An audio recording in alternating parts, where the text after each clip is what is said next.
Tonight on Newsnight Scotland, how did a small-scale occupation at Glasgow University turn into an incident involving around 80 police officers, 18 police vehicles and a helicopter? And we're promised a budget for growth tomorrow, but have George Osborne's bright new ideas already been tried and failed? Good evening. Strathclyde police have come in for heavy criticism from protesters after they removed around 20 from a sit-in at Glasgow University this afternoon. Students described the operation to end their 50-day occupation of the Hetherington club as unacceptable and heavy-handed, but the police have denied that their response was disproportionate and point out that no one was arrested or injured.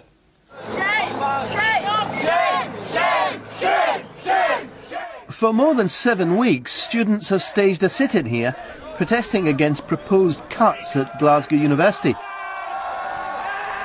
But this morning they were given a rude awakening when they claimed police officers went over the top in forcibly bringing their occupation to an end. The main student body, the Student Representative Council, claims more than 80 officers, 18 police vehicles and a police helicopter were involved. An unacceptable show of force, according to those inside. So their tactics are not necessary. You tell me there's nothing better for the police in Glasgow to be doing right now, like catching rapists, catching murderers? No, they come down here mob-handed to pull out a few student protesters.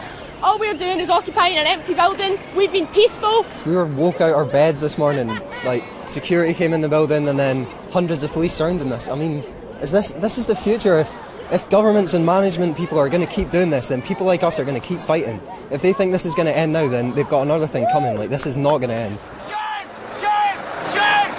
Strathclyde police insist they weren't there to evict people or force their way onto university property. They say they were called by university staff concerned about a crowd of around 20 people outside the building and were forced to react to a rapidly changing situation. The number of officers that were deployed there today, which was nowhere near 80, was proportionate to the situation that they faced. When we initially arrived there was 5 or 6 demonstrators within the building and there was 20 outside. Those numbers during the course of early morning and late afternoon escalated to 150 and we deployed further resources that were proportionate to the situation. Later, the protesters headed towards the main university building, although the student paper reported that the march faltered when no one was sure where the principal's office actually was. They're now occupying the Senate offices, demanding the principal's resignation and wondering how such a small-scale protest escalated to merit such heavy police resources. Well, I'm joined now by one of the student protesters, Jack Ferguson, and by Patrick Harvey, who, until he turns back into a normal person at midnight, is the Green MSP for Glasgow. Well, Jack Ferguson, tell us what happened to you this morning. Well, I wasn't actually in the building this morning. I got a phone call to rush there about 10:30, and when I got there, there were police in the building. There was a few of us outside, and the longer that wore on, the more people there were kind of gathering to see what was going on. And what happened today was that the police and the uni security came in and violently evicted people. And the police officer... You were handcuffed? Yeah. They tried to force me away from the door by pulling my wrist behind my back. A police officer. And I said, I'm committing no offence, I'm non-violently protesting, and he said, you're going to move now. And I said, you're going to break my wrist if you carry on like this, and they had to back off. Now, that's just one of the more minor injuries there's been today. The police officer says there's been no injuries. That's just not true. I've seen people assaulted. I'm a witness to people being assaulted today. On the other hand, it's not entirely... I mean, this occupation's been on for, what, 7 weeks or something? Yes. Yep. It's not entirely unreasonable for the university authorities, is it, to say, look, you've made your point, now we need the building back? Well, the building's not actually in use at the moment. It's been lying empty for a year since it became one of the early victims of cuts last year. And what we were doing really was about saying that what the senior management group are doing to Glasgow University is unacceptable, and that what they're doing is they're turning it from being an educational institution into being a business. And it shouldn't be a business, it should be about education. And the cuts that they're making, the people are laying off, it's unacceptable. Well, Patrick, I should say we did obviously invite both the police and the university authorities to appear tonight and defend themselves, but they didn't want to. Go on, do you think there's a bigger issue here? I mean, is this a disproportionate response to a small occupation? From what I've seen, this certainly seems like a very heavy-handed response to what's been a peaceful and creative occupation.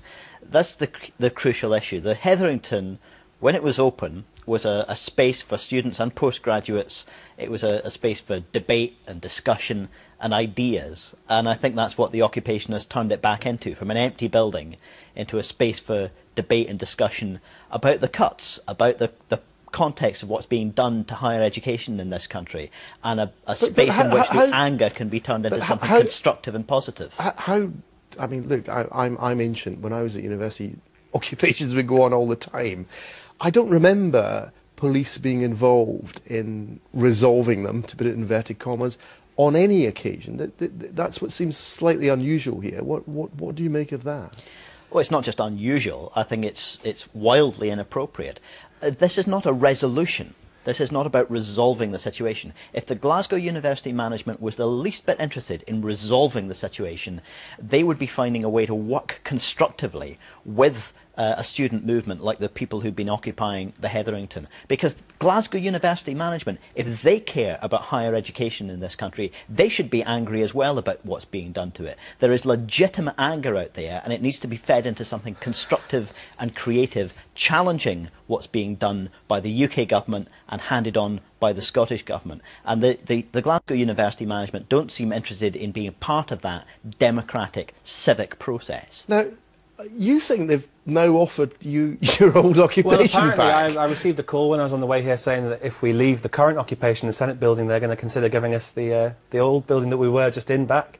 But I'd just like to say... that's why, just explain. So people are still in the... Yes, we went straight from that occupation to another occupation. What we're saying is it's not an eviction, it's an upgrade, because we're in the...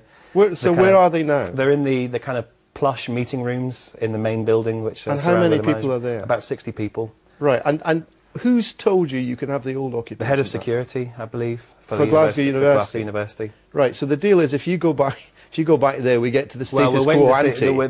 They're discussing whether that's a credible offer, whether we believe them. But I mean, I'd just like to echo what Patrick said. I mean, we've brought good publicity to Glasgow University. We've had Billy Bragg came and play for us. We had the new Macca List Loghead, Tom Leonard. You know, all kinds of social and cultural events, and the publicity that the senior management group are bringing is violence. And I think really now, the responsibility for that violence lies with them, because the police can't come on campus without their support, so they need to resign. This is not going to go down as a triumph in the annals of university administration, is it, Patrick Harvey? This surely can be sorted out quite easily.